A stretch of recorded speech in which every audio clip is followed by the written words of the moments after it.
Luar biasa, seorang ilmuwan matematika dan misionaris Kristen asal Kanada ini masuk Islam setelah mencari kesalahan isi kitab suci Al-Quran. Ilmuwan itu bernama Profesor Gary Miller. Ia dikenal juga sebagai ilmuwan cerdas di Universitas Toronto, Kanada. Ia juga seorang misionaris Kristen yang kuat imannya. Namun anehnya, Gary Miller tiba-tiba memeluk agama Islam setelah meneliti isi kandungan Al-Quran. Kisahnya, dahulu pada tahun 1977, Gary awalnya mempelajari Al-Quran untuk mencari kesalahan secara ilmiah dan historis dari kitab suci umat Islam tersebut. Tujuannya yaitu ingin meyakinkan Muslim jikalau Al-Quran itu hanyalah karangan manusia belaka, dan bahwa Islam adalah agama yang salah.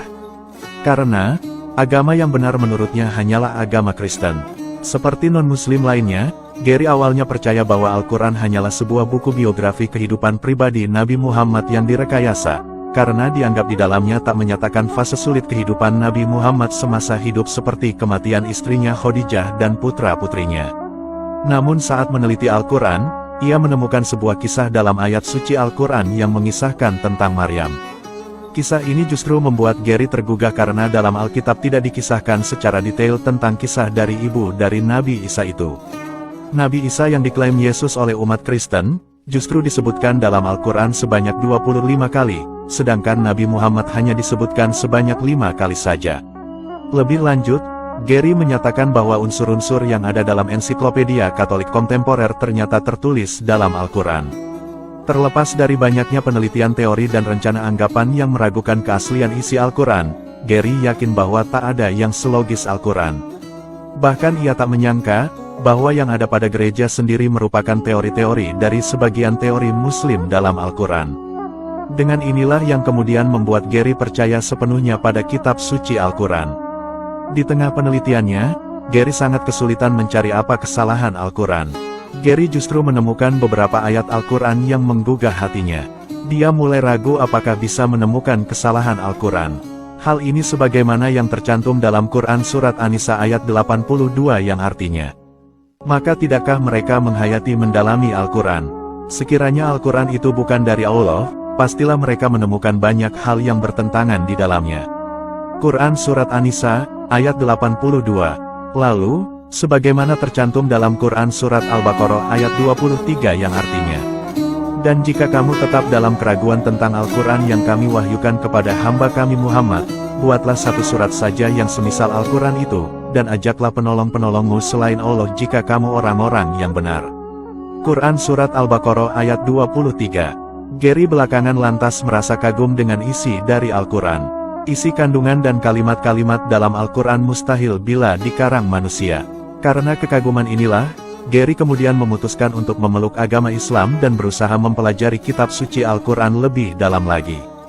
Akhirnya, ia semakin mantap dan yakin bila Islam adalah agama yang paling benar. Melalui ceramah dan kegiatannya, Gary kini mulai mengajak orang-orang lain untuk turut serta menuju jalan yang benar dengan memeluk agama Islam.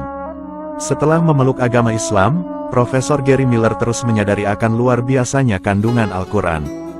Beliau berkata semisal mengenai surat Al-Lahab, bahwa yang memvonis Abu Lahab dan istrinya akan tetap kafir dan masuk neraka itu turun 10 tahun sebelum wafatnya Abu Lahab. Artinya, Abu Lahab memiliki kesempatan waktu 3650 hari untuk membuktikan bahwasanya Al-Quran adalah kitab palsu dengan cara ia masuk Islam. Namun, Abu Lahab tidak melaksanakan tantangan tersebut, padahal ayat-ayat surat Al-Lahab terus dibacakan bahkan hingga hari ini. Bagaimana bisa selama 10 tahun Nabi begitu percaya diri akan kebenaran yang ia bawa dari surat Al-Lahab kalau bukan karena beliau mengetahui bahwa itu benar-benar wahyu dari Allah.